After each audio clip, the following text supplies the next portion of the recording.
And to begin the hour, after 5 years with the Conservatives at the helm of this country, an Angus Reid poll found out 60% of Canadians say they are better off or about the same as they were 5 years ago. Federal election rumors are floating through Ottawa. Stay with us to find out what political pundit David Mitchell has to say.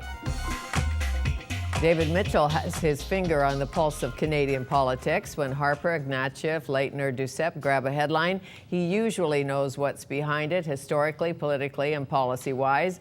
He is a respected academic, a former BC MLA, and award-winning writer who is currently the president and CEO of the Public Policy Forum in Ottawa.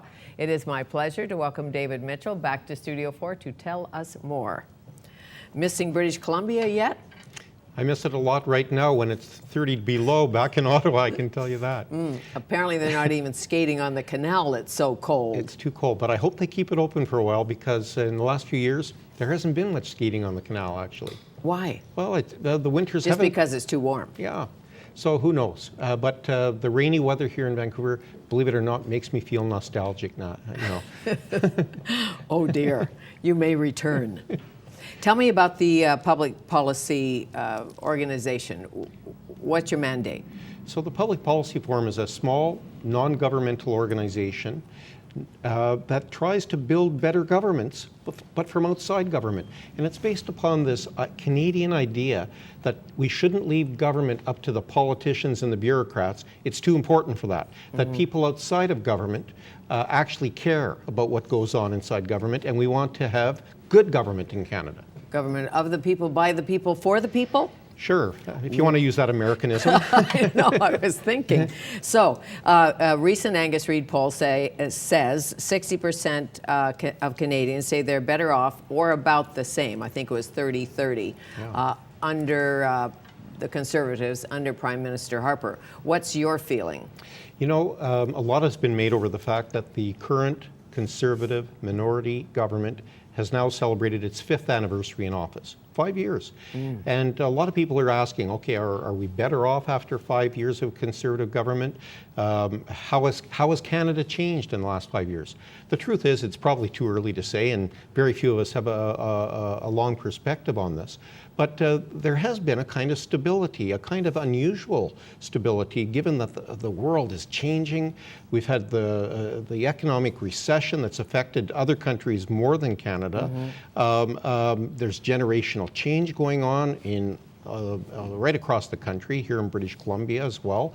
And yet there's this kind of stasis. Some people think we're in a rut. Others say, no, stability is actually a good thing. Continuity is a good thing. But in a strange way, Canada is actually doing pretty well in a world of dynamic, unsettling change. And because of that, how much credit do you give to Prime Minister Harper and his leadership and his policies? I think we have to be careful not to overestimate the role and influence of government, whether it be a government in Ottawa or one here in Victoria. The truth is, Canada is, in the larger scheme of things, a rather small country, and external forces play a big role. And sometimes just good luck is not a bad thing, just sheer good luck. You come in with a surplus, some extra cash, the world hasn't gone to hell in a handbasket, and you definitely have an advantage, as any leader would tell you. Do you think Canadians themselves are tending towards more conservatism? No, I don't think so. And I don't think Canadians, Fanny, are really ideological in the sense of being conservative or liberal. Most citizens in Canada, I think, are roughly middle of the road. They're not politically motivated. They're not fierce partisans. They are not members of political parties, by and large.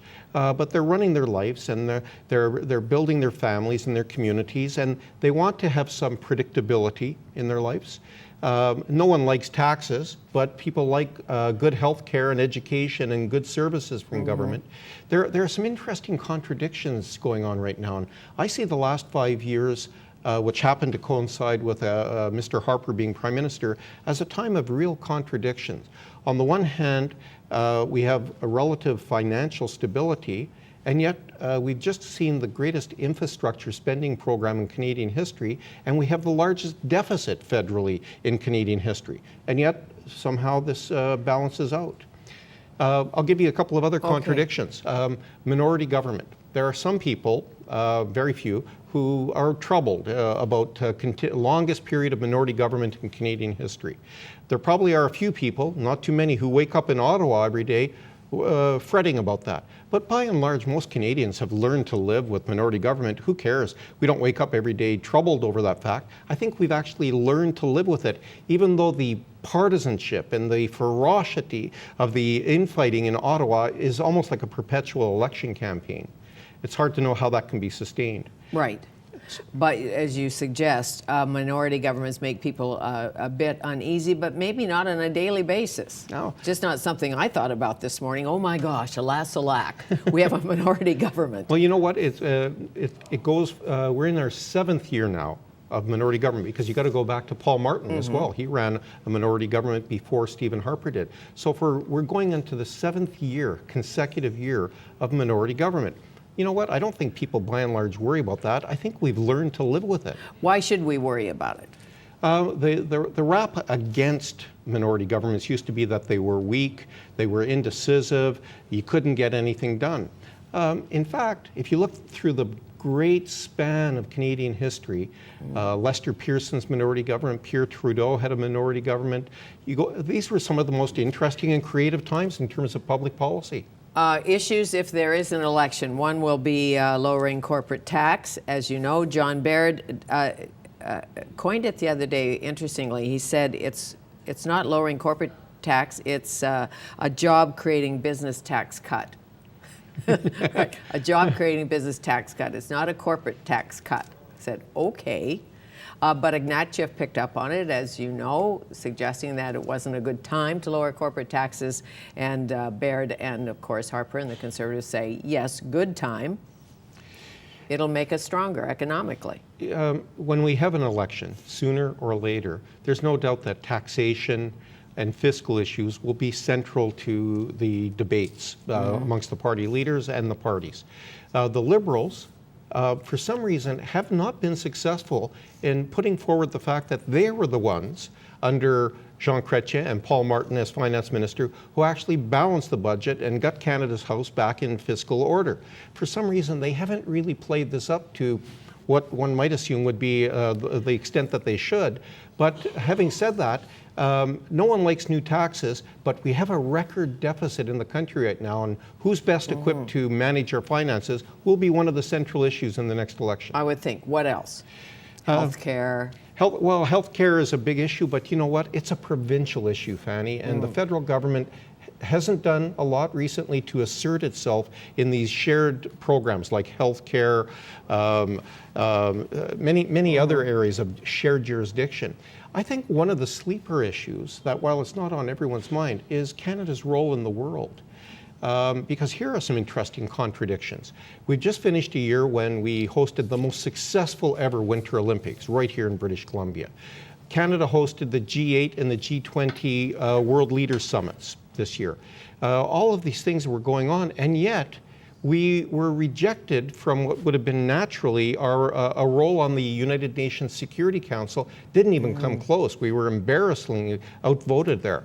Canada's role in the world, in spite of our active sacrifices in the Afghan military mission, has declined. Our reputation globally seems to have been diminished in spite of all these things.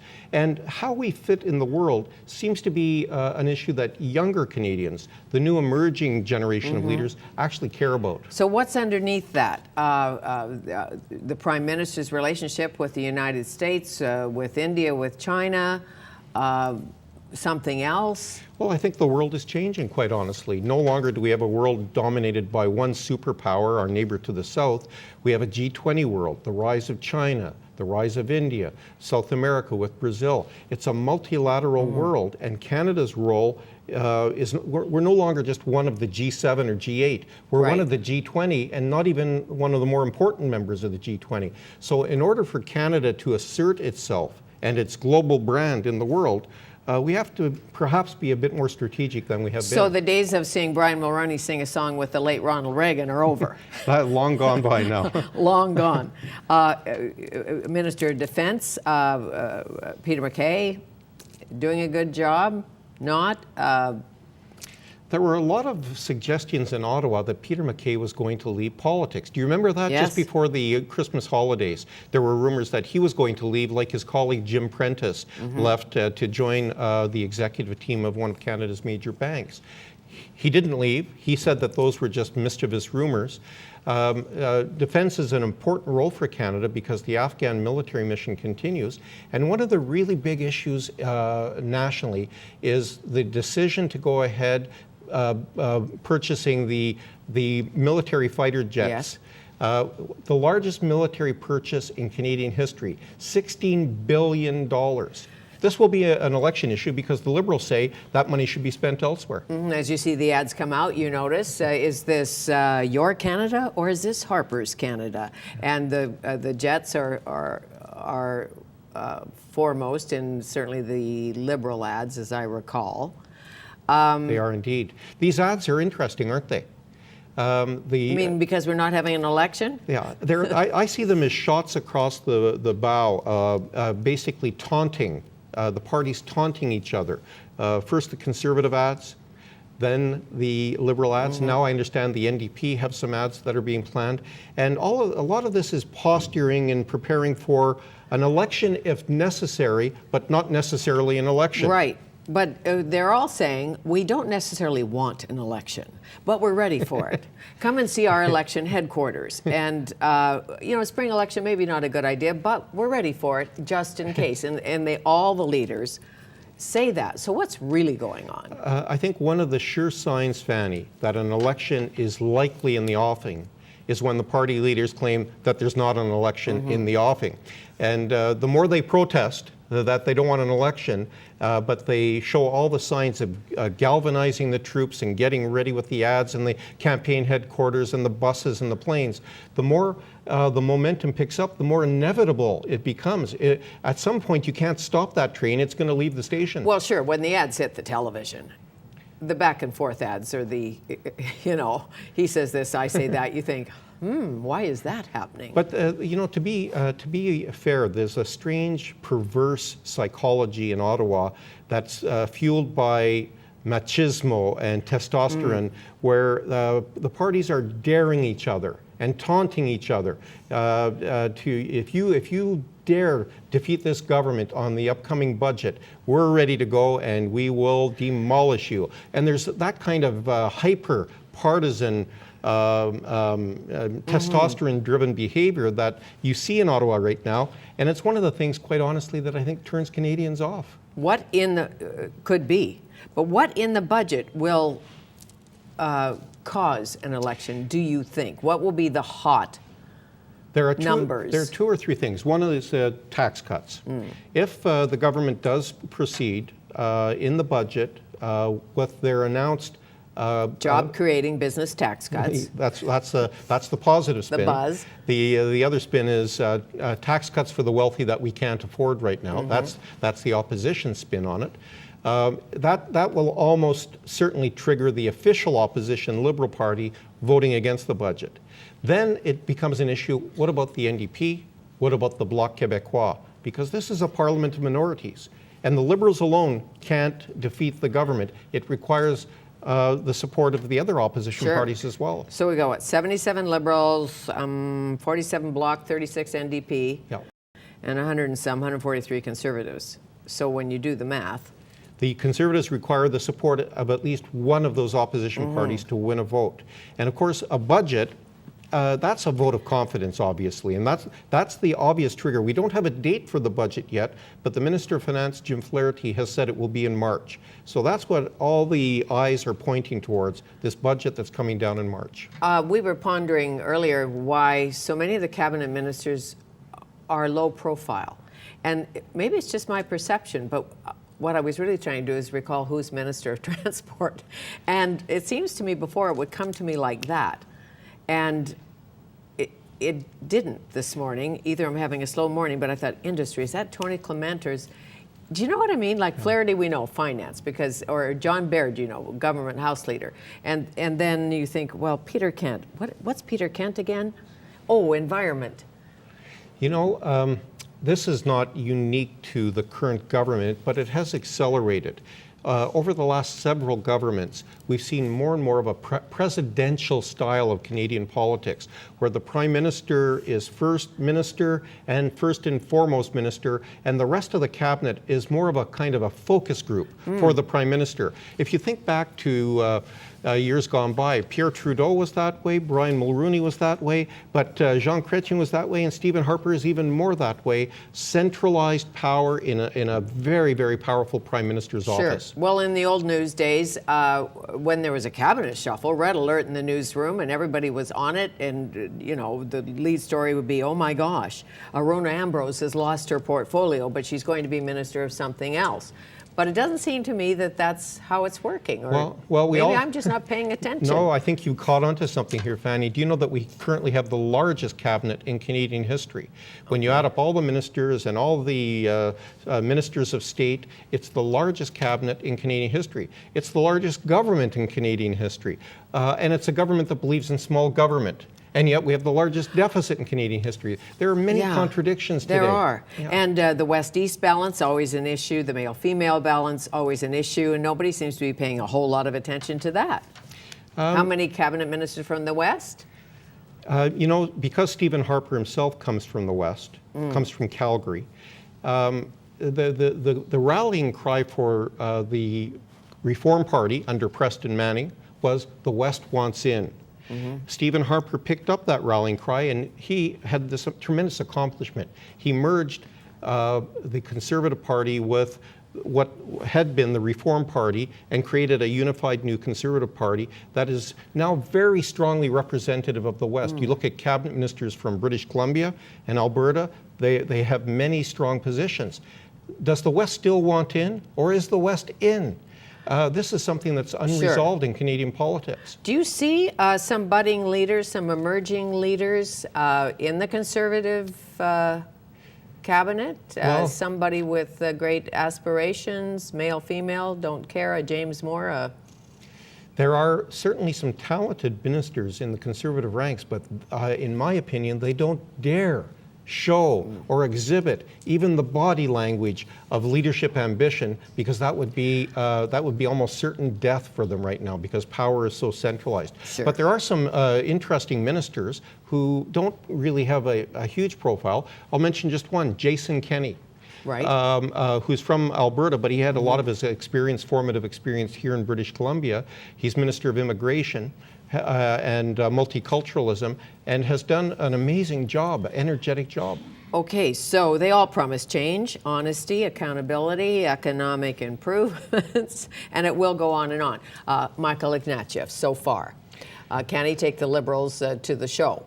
It remains to be seen, and there's only one way we'll ever find out, and it's going to happen with something called an election.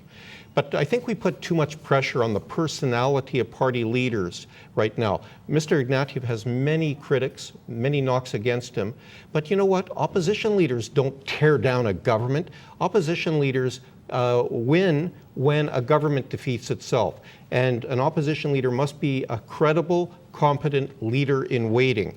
Is Mr. Ignatieff that? I think perhaps he is, but he certainly has many critics, including within his own party. It's not easy to be leader of the opposition. You ask anyone who's ever been in that role, this is one of the toughest jobs in politics. I believe that. He has been touring the country, as you know, speaking to small groups, being folksy, flipping the burgers, doing all of that. Yep. I don't know if that helps or hinders, frankly, down the road, but I guess it helps or they wouldn't do it. I think a leader has to be out there doing that and demonstrating that he can connect with Canadians. And this has been a challenge for Mr. Ignatieff. You know, politicians don't easily connect, but you know what? Stephen Harper doesn't easily connect with Canadians either. He happens to have the top job. It's a little bit easier to be in government than to be in opposition. You noticed. Yeah. What about Layton? Future with NDP? I mean, he's been there a long time. Is there an up-and-comer? Will he stay at the helm again? Yeah, Mr. Layton's been leader of the NDP for a long time now. There are some hungry, ambitious members of his caucus who certainly could be candidates for a future leadership. Mr. Layton also had some health problems this last year that he's recovered from. My own sense is that after the next election, we could see very significant change in the leadership of all of the Canadian parties. Of all of the parties. Bob Rae coming in on Friday to sit right there to talk about his new book, Exporting Democracy. Do you think? Bob Rae is a great Canadian. There's no doubt about that. And many Liberals bemoan the fact that he is not the leader of the party right now because he's more of a natural politician, comfortable in his skin, and he connects with people far more easily. About winning Ontario?